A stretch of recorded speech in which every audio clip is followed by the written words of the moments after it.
안녕하세요. 강동 경희대병원 소화기 내과에서 근무하고 있는 차재명입니다. 반갑습니다.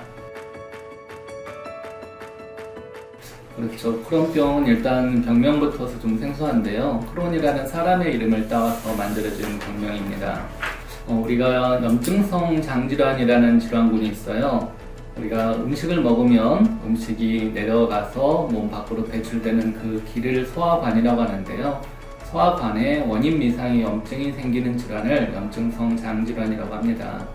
염증성 장질환이 두 가지가 있는데 주로 대장에 염증이 생기는 궤양성 대장염이 있고요. 입에서부터서 음식물이 빠져나가는 항문까지 전 장에 걸쳐서 염증이 생길 수 있는 질환을 우리가 크론병이라고 부르고 있습니다. 크론병도 배가 아프고 설사를 하고 혹은 체중이 빠질 경우가 많고요. 가끔 장 바깥쪽에 증상이 나타나는 경우가 있는데 사실 증상만 가지고 구분하기는 쉽지가 않습니다. 그래서 염증이 정말로 대장에 많이 생겨 있는지를 확인을 하는 대장 내시경 검사나 위내시경 검사, 그다음 대장과 위, 중간, 소장은 검사하기 어렵기 때문에 CT나 MRI 혹은 캡슐 내시경 같은 검사를 하게 되고요. 혈액 검사 같은 거에서 전체적으로 장에 염증이 있는지 없는지를 확인하는 검사를 하고 혹은 대변 속에 백혈구 같은 게 섞여 있는지를 확인하는 검사 등등을 해서 종합적으로 크론병 여부를 판단을 하고 있습니다. 크론병은 사실 보통 20대 전후에서 많이 발병을 합니다. 되게 이제 고등학교 때 많이 진단이 되거나 사회 초년생 때 진단되는 경우가 대부분이기는 해요. 하지만 일부 드문 케이스에서는 아주 소아에서도 발병하는 경우가 있습니다. 그런데 이제 소아에서 발병하면은 아무래도 진단이 조금 더 어려운 경우가 있고요. 대장 내시경 같은 걸 해야지 진단된 경우가 많기 때문에 또 하나는 증상이나 중증도가 소아는 더 심한 경우가 많습니다. 성인에 비해서. 그리고 환경적인 인자보다는 유전적인 요인이 훨씬 더 강하게 지배받는 경우가 많아서 가족력이 있다거나 그런 특징들이 좀 있을 수 있습니다. 사실 아직까지 뚜렷한 발병 원인을 잘 모릅니다.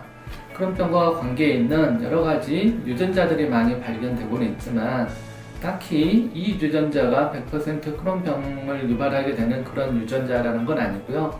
다만 크론병 환자들이 이러이러한 유전적인 소인을 많이 가지고 있더라 정도여서 정확하게 인과관계가 있는 그런 특정 유전자가 발견된 건 아닙니다. 최근에는 1인 가구가 늘어나고 또 인스턴트 음식을 많이 먹게 되고 육류 혹은 튀긴 음식 그런 그 음식들을 더 많이 먹기 때문에 그런 영향도 좀 있고요.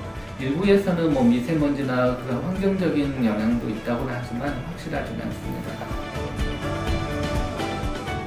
크론병은 사실은 치료하는 데 있어서 진단을 빨리 하고 빨리 치료를 하는 게 중요합니다.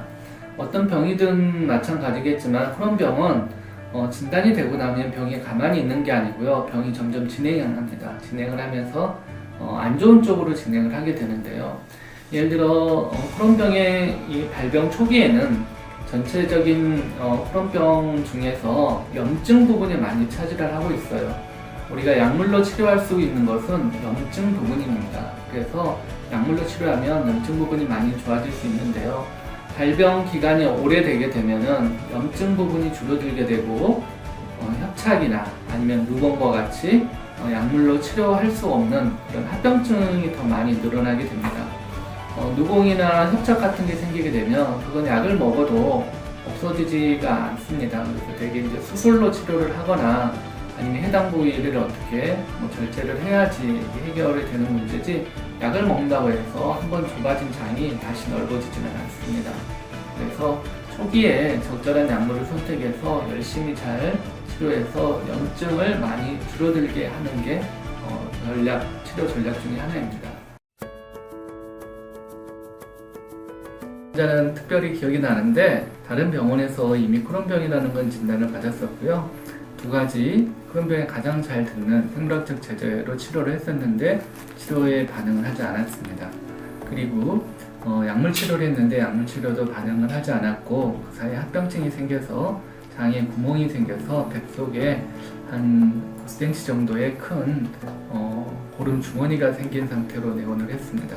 한 20kg 정도의 체중 감소가 있었고요. 거의 입으로 먹을 수가 없는 상태였고, 그리고 영양 상태가 무척 좋지 않은 상태로 내원을 했습니다.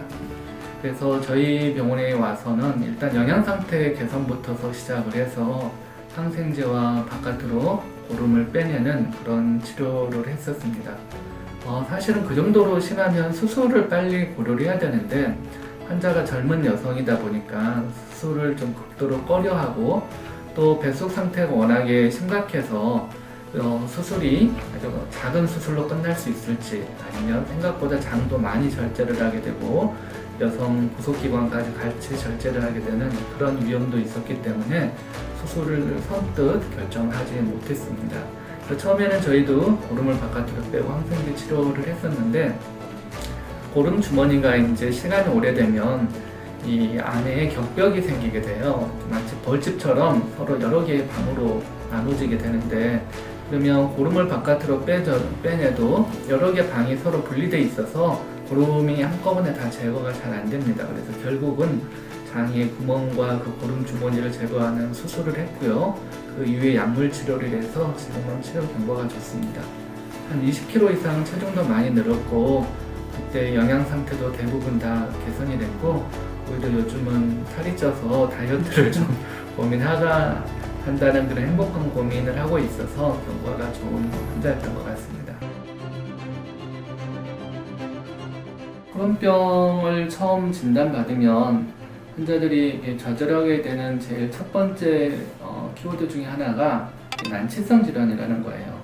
대부분 환자들이 이 약을 먹기 시작하면 이 약 언제까지 먹어야 돼요? 이 약 얼마나 먹으면 좋아지고 완치될 수 있나요? 라는 질문을 많이 하는데 사실 질문 받는 입장에서는 조금 곤혹스럽거든요.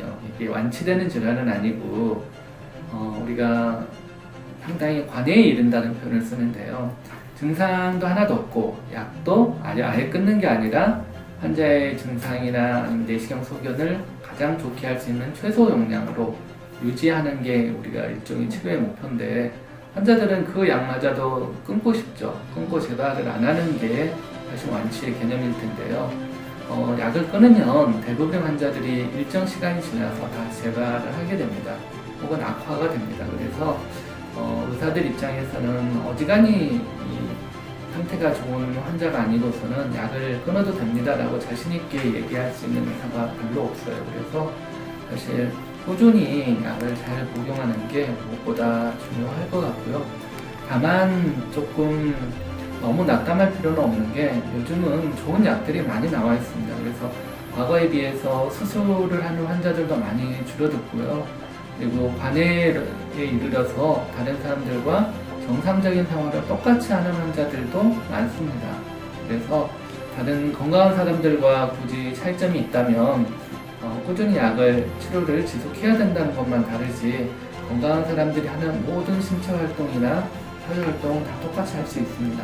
그래서 꾸준한 치료가 무엇보다 중요하다는 것을 강조드리고 싶습니다.